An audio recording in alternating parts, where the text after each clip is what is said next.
All right, let's get right into it.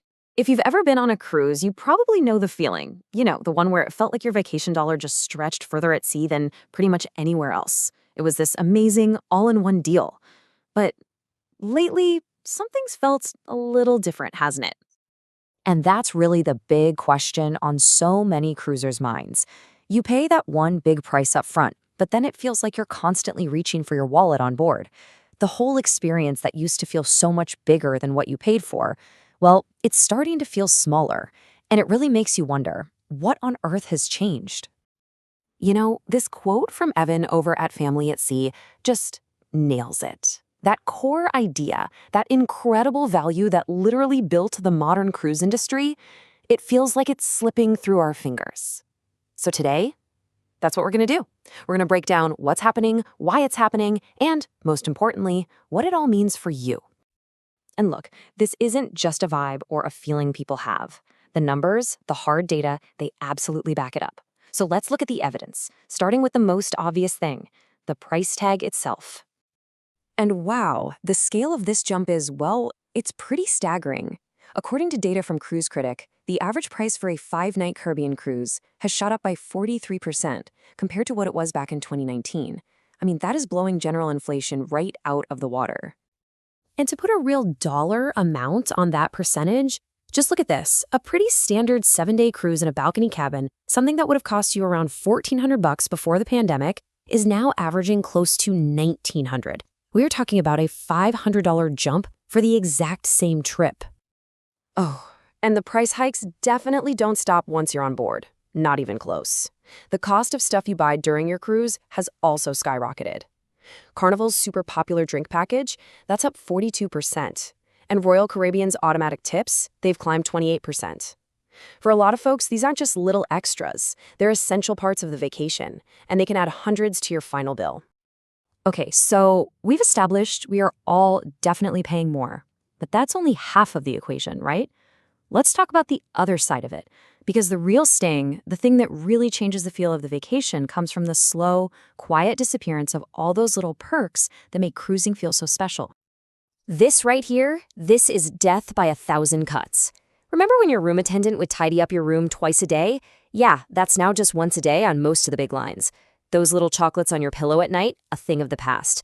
Craving a midnight sandwich from room service? Well, that now comes with a fee. And that special lobster night in the main dining room, it's often an extra charge now, if it's even offered at all. And this is exactly how real passengers are feeling it. This comment from a user on Reddit kind of sums it up perfectly. Any one of these changes on its own might not be a deal breaker, but when you add them all up, that feeling of just abundance is being replaced by a sense of moderation. And for a lot of people, that's just not what cruising was supposed to be about. So all of this brings us to the big, flashing question. Why? Why is this all happening? Why would cruise lines risk upsetting their most loyal customers? Well, the answer is this weird paradox where you've got record-breaking demand slamming up against some really intense financial pressure. And here is that paradox in a single number. A record 35.7 million people are expected to go on a cruise in 2024. Think about that. Even with the higher prices and all the cutbacks, more people are cruising than ever before. And that incredible demand gives the cruise lines a ton of leverage, right? It lets them push the envelope on both pricing and service. So let's just get real about the industry situation for a second. The major cruise lines took on billions in debt just to survive the pandemic shutdown. Now they're on the other side, but they're facing the same rising costs for food, fuel, and staff that everyone is. So when you've got ships that are sailing completely full, the business goal becomes crystal clear. Pay down that massive debt and squeeze every last drop of profit out of every single passenger. And one of the main ways they're doing that is by focusing on their highest paying customers. It almost feels like the return of a class system at sea. You've got these ship-within-a-ship concepts like the Haven on Norwegian or the Yacht Club on MSC. They're these exclusive, super expensive areas with private pools, private restaurants, and private spas, basically creating two totally different cruise experiences on the very same ship. This new way of thinking has even changed what loyalty means. It used to be all about how many cruises you'd taken, how many days you'd spent at sea. Now, it's all about how much money you spend. Carnival's recent overhaul of their loyalty program is the perfect example. They shifted from a system based on cruise count to one based purely on your spending. Loyalty isn't really about a relationship with the brand anymore. It's transactional. So, what does all this mean for us? For the people who save up and actually go on these vacations? Well, it means we kind of have to rewire our brains about what we're actually buying when we book a cruise. The fundamental deal has changed. So here's the new value proposition. Think of your cruise fare less like an all-inclusive price and more like a cover charge. It's your entry ticket. It's the starting point. And from there, almost every other experience can be measured, packaged, and sold to you.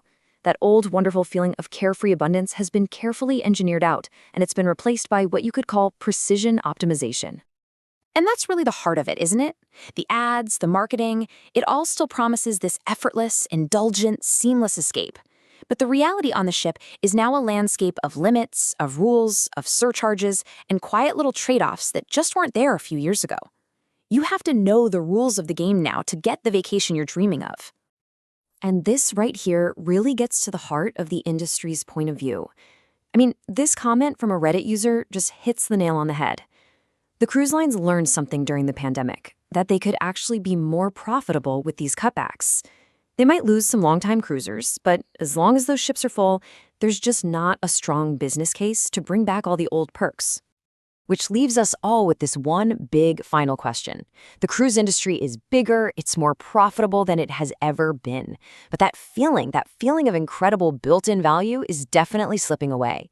And it makes you wonder if that classic, truly all-inclusive cruise experience that so many of us fell in love with has sailed over the horizon for good. Something to think about next time you're planning a trip.